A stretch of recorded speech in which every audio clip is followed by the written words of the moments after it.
I made homemade Cheez Whiz. Let's see what's cooking. It's time for Yo-Yo Max 12. Hello everyone, this is a half recipe. Full recipe will be in the description box. So I'm starting off with half a pound of medium cheddar cut into pieces.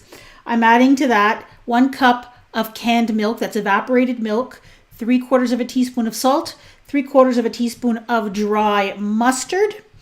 And then I'm just going to stir this over medium-low heat until the cheese is melted.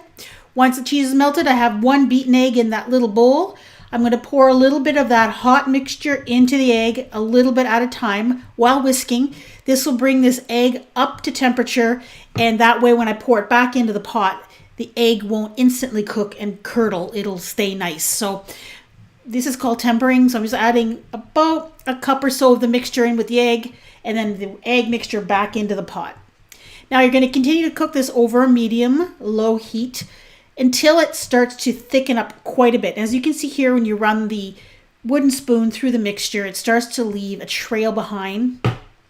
And it has a texture of like a thick milkshake, kind of like that. So once it's thickened up, then you're pretty much done. Now, you don't have to worry about the eggs here. The eggs are hot enough for them to be cooked in this mixture.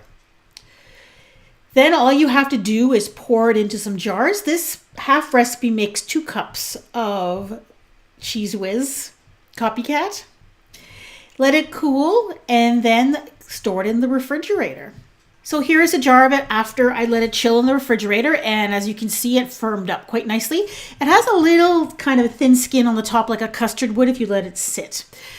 Underneath that though, you have a wonderful, creamy, perfectly spreadable mixture that is exactly the same texture, almost exactly the same color, and almost exactly the same taste as commercially made Kraft Cheez Whiz. Max also really liked this, and when I asked him to tell me if it tasted exactly like Cheez Whiz, he said it tasted like the store brand Cheez Whiz. You know the cheese spread that you buy that's not Kraft actual Cheez Whiz? It's like a store brand. He said it tasted like that.